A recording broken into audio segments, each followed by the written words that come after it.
Hello friends, आप लोग को MG24 क्लासेस में स्वागत है।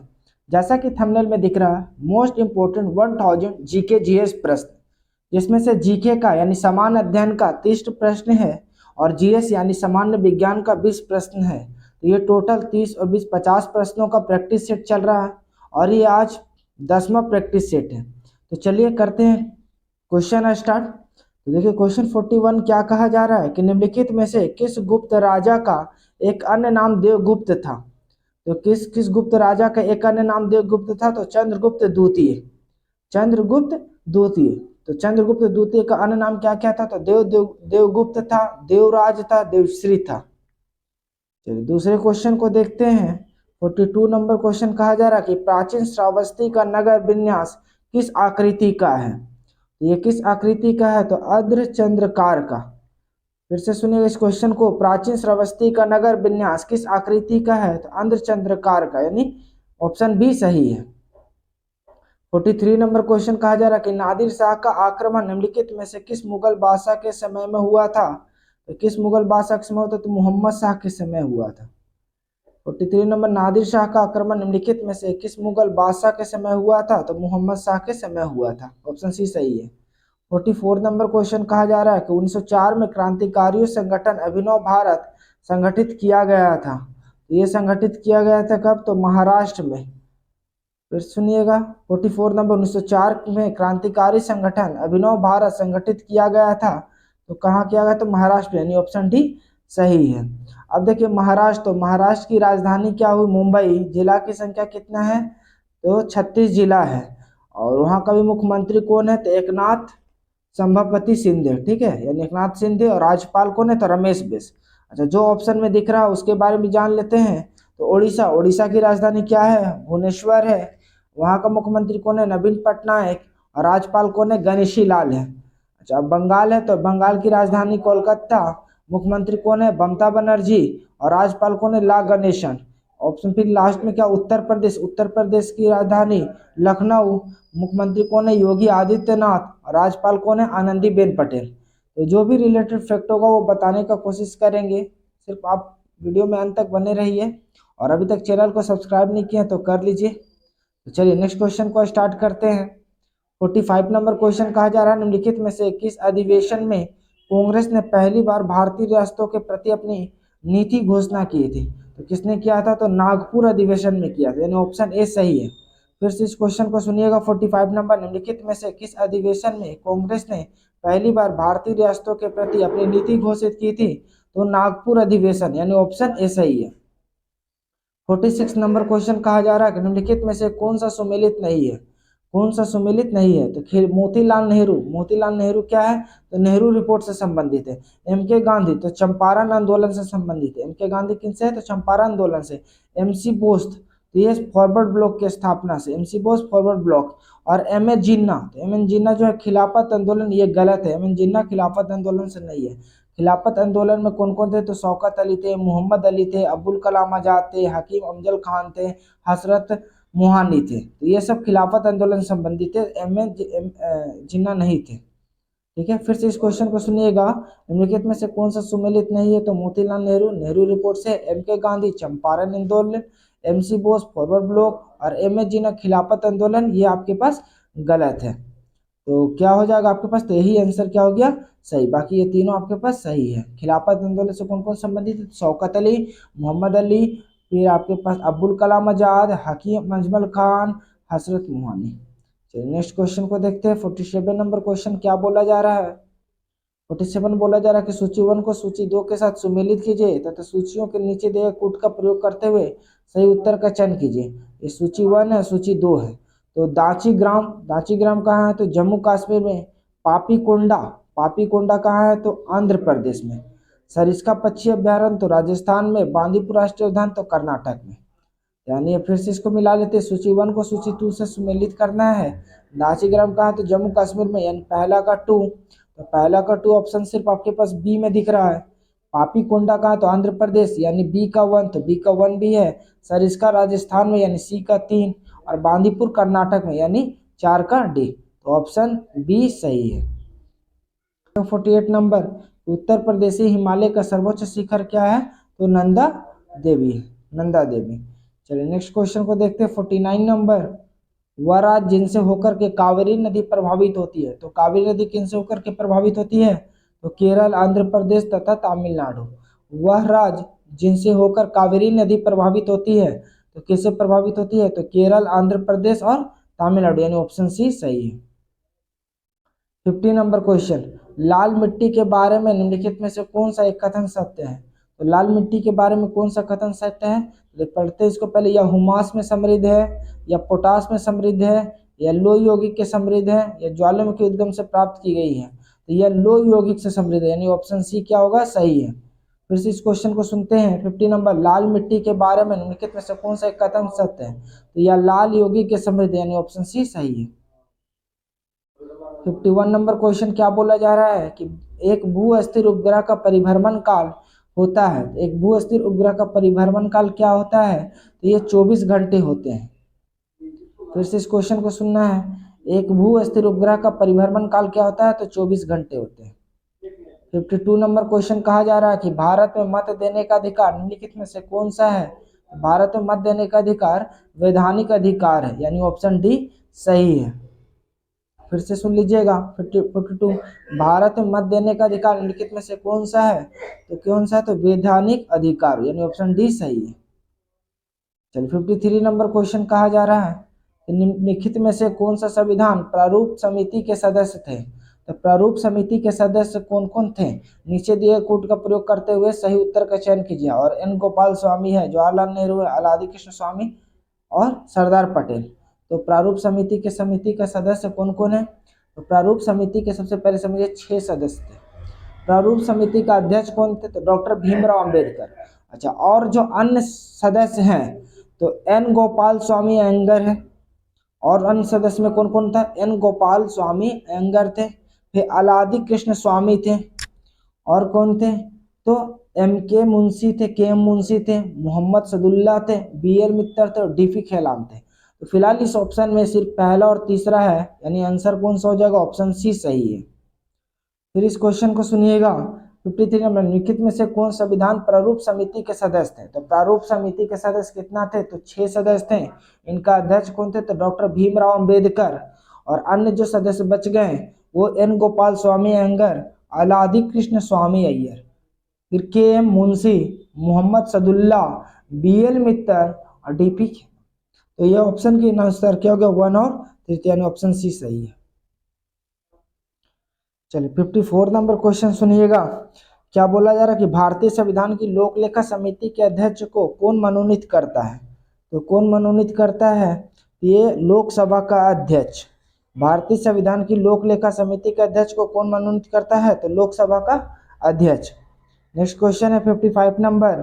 निम्नलिखित में से कौन सी एक समिति पंचायती राज संस्था से संबंधित नहीं है? तो पंचायती राज संस्था से कौन संबंधित नहीं है? तो पी बी एन राव, यही पंचायती राज से संबंधित नहीं है। फिर से इस क्वेश्चन को सुनिएगा। निम्नलिखित में से कौन सी एक समिति पंचायती राज संस्था से संबंधित नहीं है? तो पी बी एन राव पंचायती राज से संबंधित नहीं है। 56 नंबर क्वेश्चन कहा जा रहा है कि अनुपातिक प्रतिनिधित्व की व्यवस्था निर्वाचन क्रिया प्रणाली के रूप में सुनिश्चित करती है। तो कौन सी करती है? तो अल्पसंख्यकों का प्रतिनिधित्व को, अल्पसंख्यकों के प्रतिनिधित्व को। फिर से इस क्वेश्चन को सुनिएगा। 56 नंबर। अनुपातिक प्रतिनिधित्व की व्यवस्था निर्वाचन क्रिया प्रणाली के रूप में सुनिश्चित करती है, तो अल्पसंख्यक के प्रतिनिधित्व के, यानी ऑप्शन डी सही है।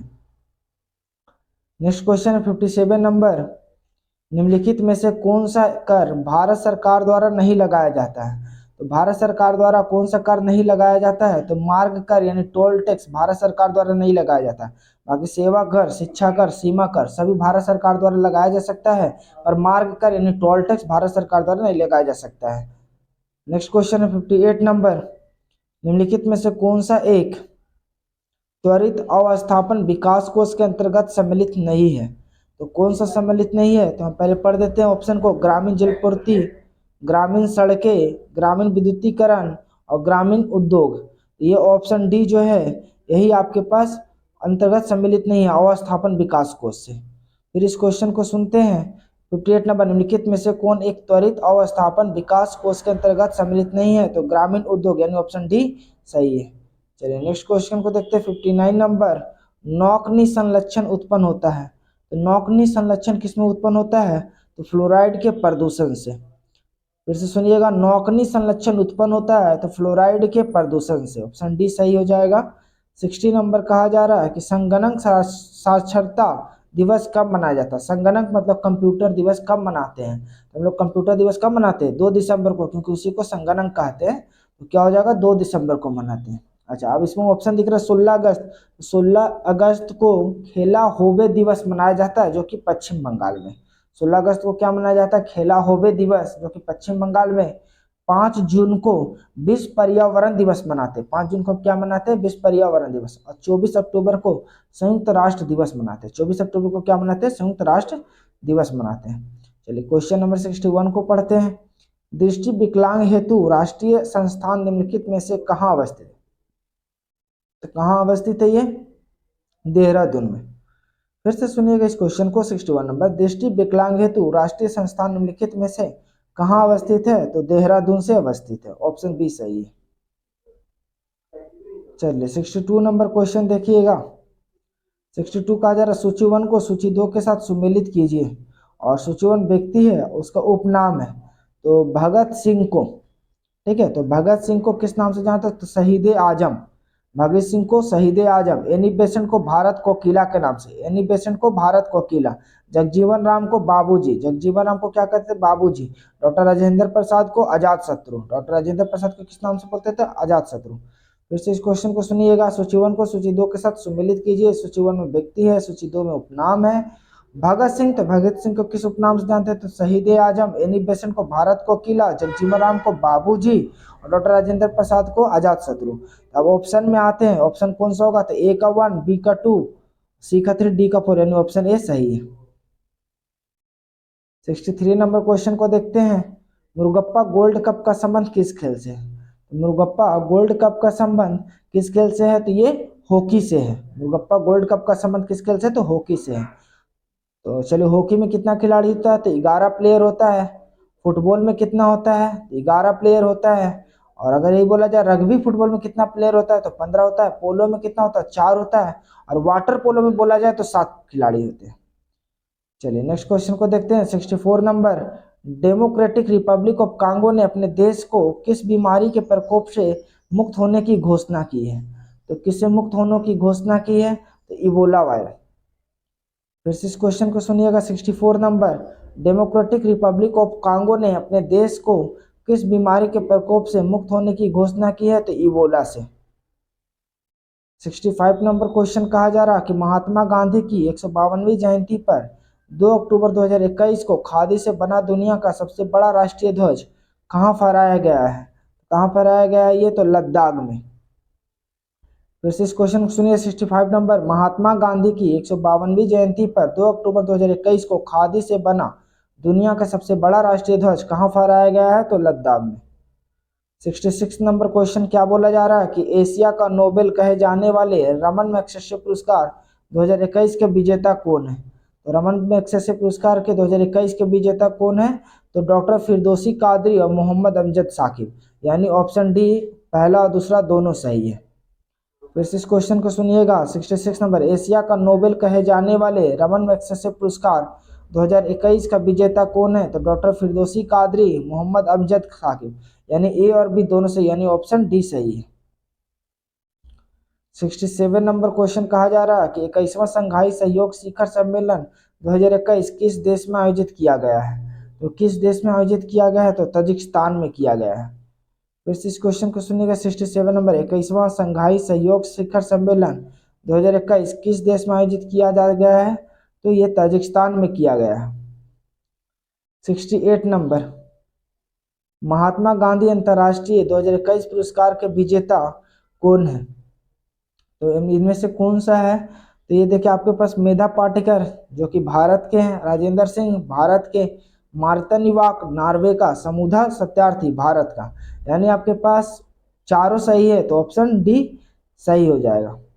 फिर से इस क्वेश्चन को सुनिएगा। महात्मा गांधी अंतर्राष्ट्रीय 2021 पुरस्कार के विजेता कौन है? तो मेधा पाटकर जो कि भारत के हैं, राजेंद्र सिंह जो कि भारत के हैं, मारित मारित निवाक नॉर्वे के, समुधा सत्यार्थी भारत के, तो यानी ऑप्शन डी चारों सही है। 69 नंबर क्वेश्चन कहा जा रहा है कि 30 से 31 अक्टूबर 2021 को किसकी अध्यक्षता में G20 शिखर सम्मेलन का आयोजन किया गया है। तो 2021 में किसकी अध्यक्षता में G20 शिखर सम्मेलन का आयोजन किया गया है, तो ये किया गया इटली में।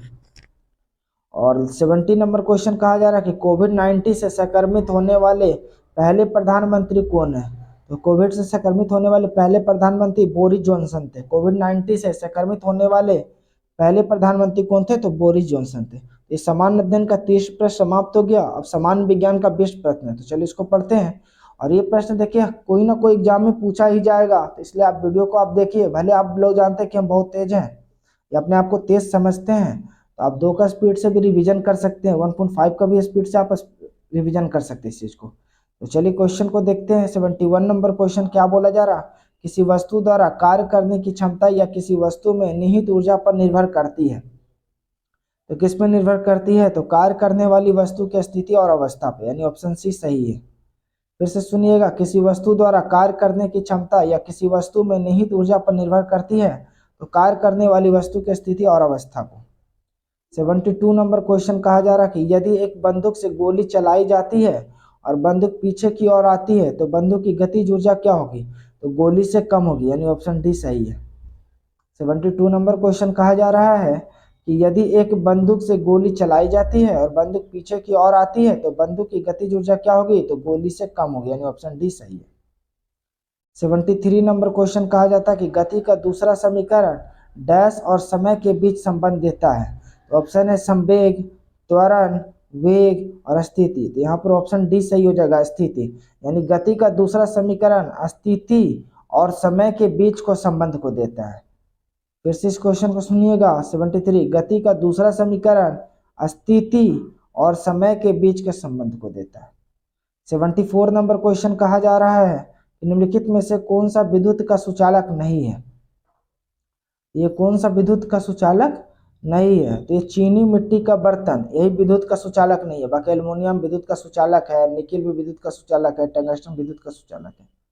फिर से 74 नंबर सुनिएगा, निम्नलिखित में से कौन सा विद्युत का सुचालक नहीं है, तो चीनी मिट्टी का बर्तन विद्युत का सुचालक नहीं है। बाकी एल्युमिनियम विद्युत का सुचालक है, टंगस्टन भी विद्युत का सुचालक है, निकिल भी विद्युत का सुचालक है।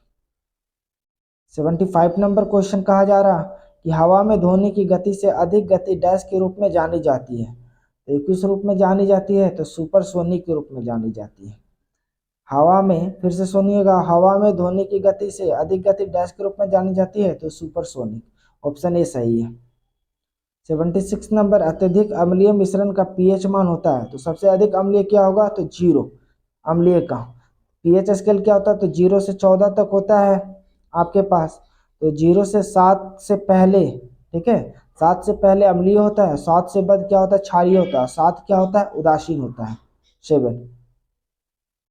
और जितना पहले आपके पास रहेगा तो उतना अम्लीय होगा, 7 से जितना पहले उतना ज्यादा अम्लीय, आगे जाएगा तो अम्लीय घटते जाता है। अच्छा, स्टार्ट में जितना ही आपके पास क्षारीय, जितना अधिक जाएगा उतना आपके पास क्षारीय होगा, तो ये आपके पास उदासीन कहलाता है 7 वाला।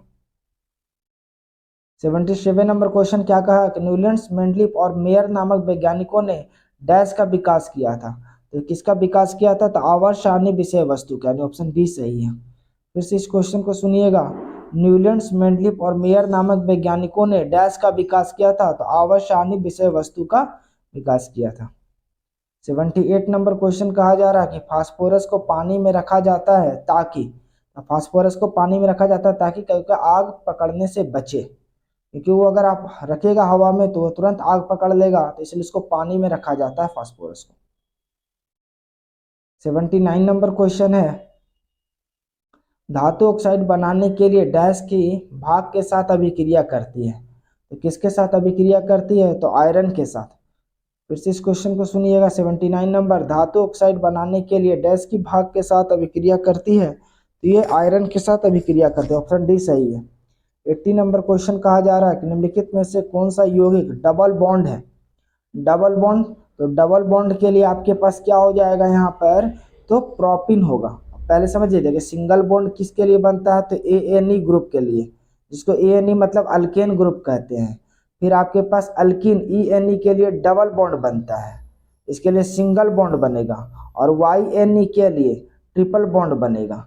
जैसे अल्केन, एल्कीन, एल्काइन। अल्केन का फॉर्मूला होता है CnH2n+2 और एल्कीन का होता है CnH2n और एल्काइन का होता है CnH2n-2 होता है। तो अल्केन में आपके पास सिंगल बॉन्ड बनाएगा, अल्कीन अल्कीन में डबल बॉन्ड बनाएगा और एल्काइन में आपके पास ट्रिपल बॉन्ड बनाएगा। अब इसी से जैसे होता है मेथ, ईथ, प्रोप, ब्यूट, आपको 10 तक याद रखना है। तो अगर मान लीजिए कि जैसे यहाँ पर प्रोप है, मेथ, ईथ, प्रोप, तो जैसे इसके लिए प्रोपेन, प्रोपिन, प्रोपाइन बनेगा। तो आपके पास प्रोपिन में आपके पास क्या हो जाएगा, डबल बॉन्ड, और प्रोपाइन में क्या हो जाएगा, ट्रिपल बॉन्ड, और प्रोपेन में क्या हो जाएगा, तो सिंगल बॉन्ड होगा। चलिए नेक्स्ट क्वेश्चन को देखते हैं। 81 नंबर, निम्नलिखित में से कौन सा मकड़ियों का अध्ययन है? तो मकड़ियों का अध्ययन किस में किया जाता है? तो मकड़ियों का अध्ययन आर्कनोलॉजी में किया जाता है। ऑप्शन ए सही है। 81 नंबर, निम्नलिखित में से कौन सा मकड़ियों का अध्ययन किया जाता है? तो आर्कनोलॉजी में मकड़ियों का अध्ययन किया जाता है। 82 नंबर, कहा जा रहा है कि महिला रोगाणु कोशिका जर्म्स सेल में गुणसूत्रों की संख्या होती है? तो 23 होती है। महिला रोगाणु कोशिका जर्म सेल में गुणसूत्रों की संख्या कितनी होती है? तो 23 होती है। 83 नंबर क्वेश्चन, कहा जा रहा है कि लाल ग्रंथि से डैश एंजाइम स्रावित होते हैं? तो लाल ग्रंथि से कौन सा एंजाइम स्रावित होते हैं? एमाइलेज, यानी ऑप्शन डी सही है। फिर से इस क्वेश्चन को सुनिएगा। 83 नंबर, लाल ग्रंथि से डैश एंजाइम स्रावित होते हैं? तो कौन सा होता है? एमाइलेज, यानी ऑप्शन डी सही है। 84 नंबर क्वेश्चन, कहा जा रहा है कि मानव शरीर के किस अंग पर एंजियोप्लास्टी की जाती है? तो किस अंग पर एंजियोप्लास्टी की जाती है? तो हृदय में की जाती है, यानी ऑप्शन सी सही है। 84 नंबर क्वेश्चन, कहा जा रहा है कि मानव शरीर के किस अंग पर एंजियोप्लास्टी की जाती है? तो ये ऑप्शन सी सही है, यानी हृदय में की जाती है एंजियोप्लास्टी। 85 नंबर क्वेश्चन, कहा जा रहा है कि गठिया एक बीमारी है जो डैश को प्रभावित करती है? तो ये किसको प्रभावित करती है? तो जोड़ को प्रभावित करती है। फिर से सुनिएगा। 85 नंबर, गठिया एक बीमारी है जो डैश को प्रभावित करती है? तो जोड़ को प्रभावित करती है। 86 नंबर क्वेश्चन, कहा जा रहा है कि निम्नलिखित में से कौन से पौधे में आवरण रहित बीज पाए जाते हैं? तो किसमें आवरण रहित बीज पाए जाते हैं? तो देवदार में। फिर से इस क्वेश्चन को सुन लीजिए। 86, निम्नलिखित में से कौन से पौधे में आवरण रहित बीज पाए जाते हैं? तो देवदार में पाए जाते हैं। 87 नंबर क्वेश्चन, कहा जा रहा है कि मोटापे को नापने के लिए निम्नलिखित में से किसका उपयोग किया जाता है? तो मोटापे को नापने के लिए किसका प्रयोग करते हैं हम लोग? तो बीएमआई का प्रयोग करते हैं। फिर से सुनिएगा। मोटापे को नापने के लिए निम्नलिखित में से किसका उपयोग किया जाता है? तो बीएमआई का उपयोग किया जाता है। 88 नंबर है, एसएमएस का जनक किसे माना जाता है? तो एसएमएस का जनक मेटी मैकोनोन को जाना जाता है। एसएमएस का जनक किसे जाना जाता है? तो मेटी मैकोनोन को जाना जाता है। 89 नंबर क्वेश्चन है, किस भारतीय राज्य को संपूर्ण डिजिटल राज्य घोषित किया गया है? तो किसको संपूर्ण डिजिटल राज्य घोषित किया गया है? तो ये केरल को घोषित किया गया है। 90 नंबर क्वेश्चन है, 90 नंबर क्वेश्चन बोला जा रहा है कि ऊर्जा के पारंपरिक स्रोत का दूसरा नाम क्या है? तो ऊर्जा के गैर नवीकरणीय स्रोत। फिर से इस क्वेश्चन को सुनिएगा। 90 नंबर, ऊर्जा के पारंपरिक स्रोत का दूसरा नाम क्या है? तो ऊर्जा के गैर नवीकरणीय स्रोत। तो ये आपका सामान्य विज्ञान का भी 20 प्रश्न समाप्त हो गया। और आपको वीडियो कैसा लगा कमेंट में बताना है। और आपको डिटेल्स चाहिए तो वीडियो में बताइए, तभी हम डिटेल्स बताएंगे। नहीं तो हमको लगता है कि वीडियो लॉन्ग जा रहा है, इसलिए नहीं बता पाते हैं आप लोग को। और अभी तक चैनल को सब्सक्राइब नहीं किए हैं तो कर ले, साथ ही साथ बेल आइकन को भी दबा ले कि हमारा जो भी वीडियो अपलोड हो आप तक नोटिफिकेशन मिल सके। और अपने दोस्तों को ज़्यादा से ज़्यादा इसे शेयर करें। और अंत तक वीडियो में बने रहने के लिए धन्यवाद।